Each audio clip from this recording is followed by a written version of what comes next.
Some places aren't just far, they're off the map. In the southern half of our planet, there are villages so tucked away that they feel like a different world entirely. Surrounded by oceans, mountains, or miles of empty land, these communities live on their own terms, cut off, quiet, and untouched by the usual noise of modern life. These aren't just remote dots on a globe, they're proof that isolation doesn't mean extinction. So let's count down the 15 most isolated villages in the Southern Hemisphere and see what life looks like when the world leaves you alone. Number 15, Rapa Nui. Somewhere in the middle of 63 square miles of wind, stone, and silence sits Rapa Nui, better known as Easter Island. It's over 2,000 miles from mainland Chile and surrounded by nothing but deep Pacific blue. Around 8,000 people live here. Half of them proud Rapa Nui descendants, who still carry ancient traditions in their bones. Life is quiet. It's fishing, farming, and the occasional supply drop from Santiago. Weekly flights bring in just enough to keep things going. But the real headline, nearly 1,000 Moai statues, stone giants carved centuries ago, watch over the land like time forgot them. Some are 30 feet tall, others weigh as much as semi-trucks. No one fully agrees on how they got here or how they were moved. And honestly, that mystery is part of the magic. The island's a UNESCO World Heritage Site now. And while tourism helps keep it afloat, Rapa Nui walks a tightrope between preservation and pressure. Number 14, Adamstown. Adamstown isn't a town. It's more like a whisper in the middle of the Pacific. With a population hovering around 50, this is the only settlement on the Pitcairn Islands and one of the smallest capitals on Earth. It's nearly 3,000 miles from New Zealand, and the only way in, a brutal ocean journey by ship.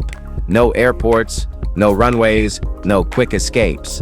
Everyone here is a descendant of the mutineers from the HMS Bounty and their Tahitian companions. Their history runs deep, and so does their isolation.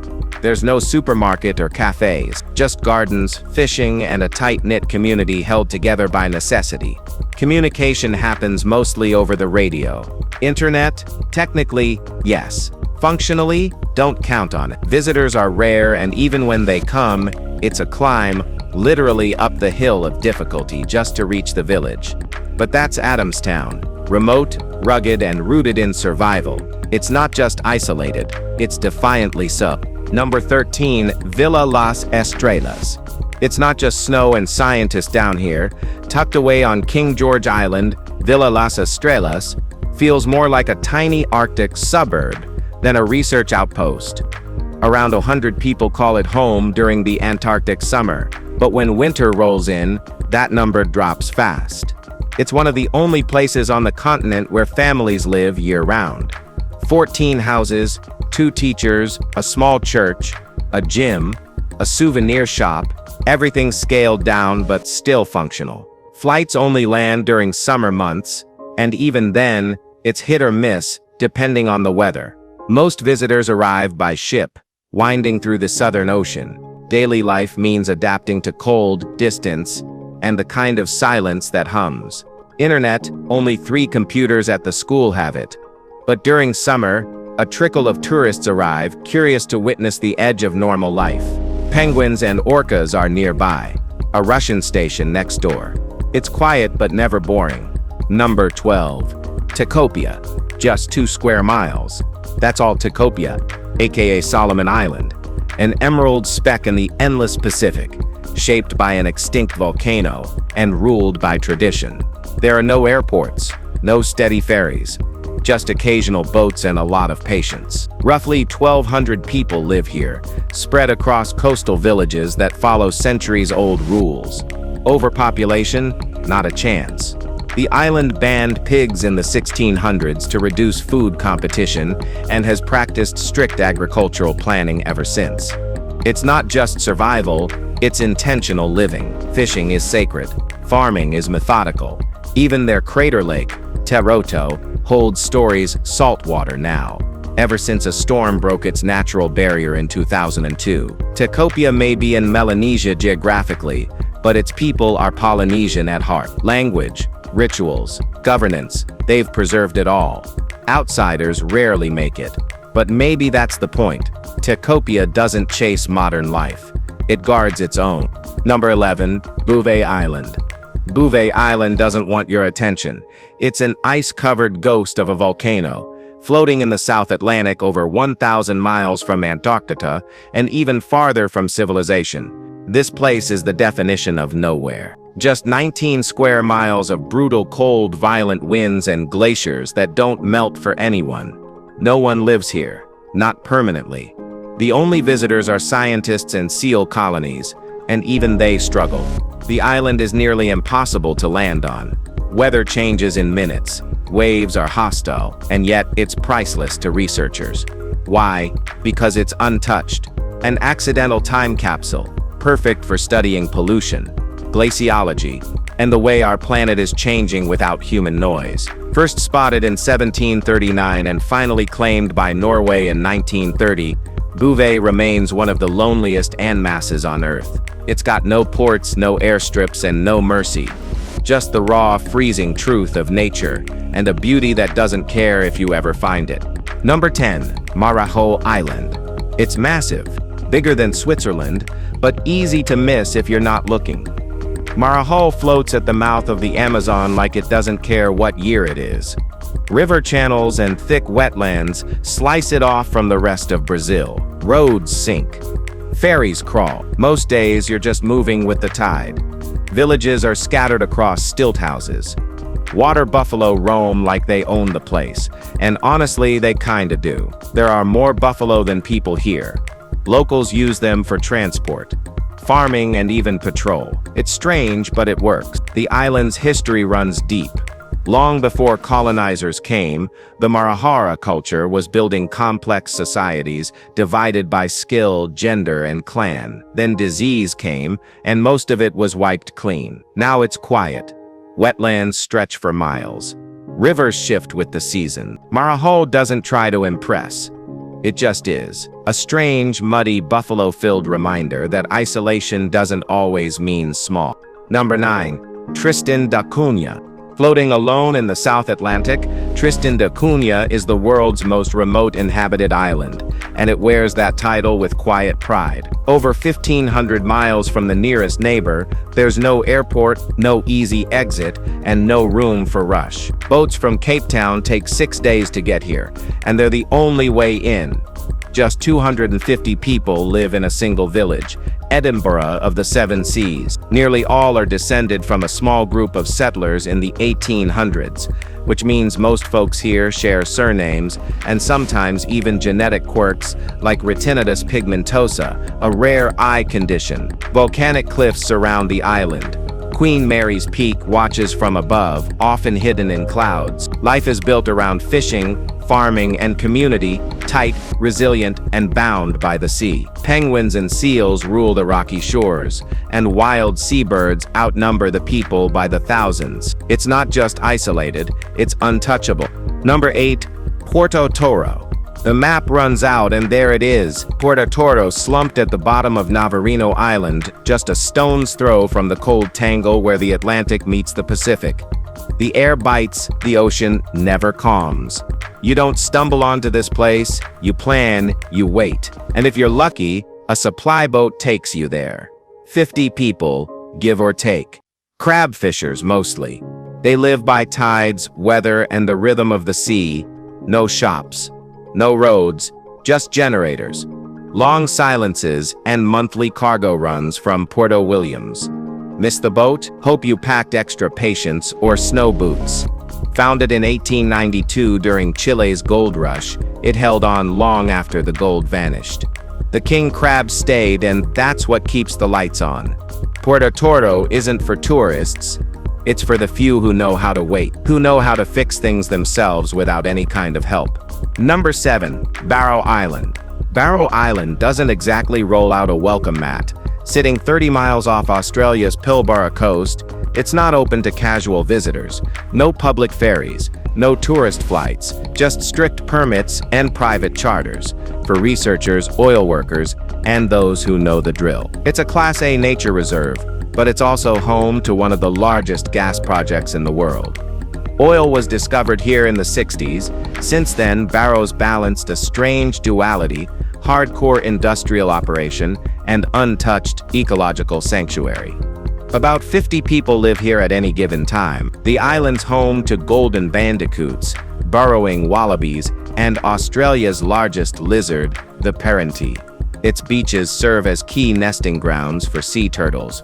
Cyclone Olivia once slammed Barrow with the highest non-tornadic wind ever recorded. 2-5. The weather's brutal, but the protocols are even stricter. And here, no invasive species are allowed. Number 6. Palmerston Island. Palmerston isn't a destination, it's a legacy. A tiny atoll in the Cook Islands, it sits alone in the Pacific 2,000 miles from New Zealand, with a population of just 60, and nearly every single person here a descendant of one man, William Marsters, who landed in the 1860s with 3 Polynesian wives and never left. The island is a circle of sandy motus wrapped around a turquoise lagoon. No stores, no roads, no hospital, just coconuts, fish, and shared rainwater. Supplies come by ship, maybe twice a year if weather allows. When someone runs out, the community shares, because that's how Palmerston works. Everyone here belongs to one of 3 family groups. The surnames haven't changed. The stories haven't either. Time doesn't move fast, and nothing's disposable. The only connection to the outside world is a shaky satellite signal, and even that feels optional. Palmerston doesn't just feel isolated, it feels untouched. Number 5. Floriana Island. A place this small shouldn't have this much history, but Floriana does. Sitting deep in the Galapagos, it's one of the few islands where real people actually live. Fewer than 100 residents, most of them descendants of settlers, some of them caretakers of wild stories. It's remote. Boats from Santa Cruz bring supplies, visitors, and news. Everything else, you figure it out. Power is solar or by generator. Internet flickers on when it feels like it, but what the island lacks in convenience, it makes up for in soul. Post Office Bay still has its old barrel, where passing sailors once left letters for others to carry home. That tradition still holds. No stamps, just trust. Floriana's also where whalers stopped for water and where rare species once thrived before invasive animals took their toll. The tortoise, nearly gone. The mockingbird, hanging on by a thread. Floriana isn't just remote. It's wild, beautiful, stubborn. And it's not giving up. Number 4. Huacachina. Out in the Peruvian desert where everything blurs into sand and silence, Huacachina looks like it fell out of a dream. A perfect green lagoon wrapped in palms, circled by dunes that tower higher than skyscrapers. It's only 3 miles from the city of Ica, but once you're here, it feels like another planet. Barely 100 people live here year-round, most running small inns, cafes, or tour setups. It's isolated, but not forgotten. Adventurers show up for the dunes, sandboarding, dune buggies, sunset hikes that feel unreal, but there's still an old-world stillness, a rhythm that hasn't changed in decades. The lagoon itself, legend says it was born from a fleeing princess and her enchanted mirror. In reality, it's fed by underground aquifers, though in recent years, pumping systems had to step in to keep it alive. For such a tiny place, Huacachina carries myth, adrenaline, and calm all in one. Number 3. Faraday Station. Faraday Station isn't built for comfort. Perched on Galindez Island, off the Antarctic Peninsula, it's a small cluster of buildings surrounded by shifting ice and silence. There's no airport, no dock, just water, wind, and the kind of cold that turns seconds into frostbite. Originally a British outpost, it was handed to Ukraine in 1996 and renamed Vernadsky Station. Today, it supports a rotating crew of about 12 to 15 scientists, cooks, and crew battling polar extremes and isolation year-round. Supplies arrive by ship if the weather cooperates. That's a big if. Inside, a kitchen, a tiny library, and a cozy bar stocked with house-brewed horilka. Outside, total sensory overload. Glaciers cracking, 24-hour sun in summer, endless dark in winter. The station played a key role in ozone research and still sends out the occasional postcard from one of the loneliest mailboxes on Earth. This place doesn't get many visitors, but the ones who come never forget. Number 2. Motu. For decades, Motuo wasn't just remote, it was unreachable. Tucked into southeastern Tibet, surrounded by cliffs, forests, and snow-covered passes, it was the last roadless county in China. Until 2013, reaching Motuo meant trekking across a 13,000-foot mountain pass and praying the rope bridges would hold. Even now, the road is seasonal, often cut off by landslides. But what lies inside feels like another world entirely. Unlike Tibet's harsh highlands, Motuo is green, lush, and bursting with life. You'll find bananas and bamboo, rice paddies, and wild orchids. Over 3,000 species of plants grow here.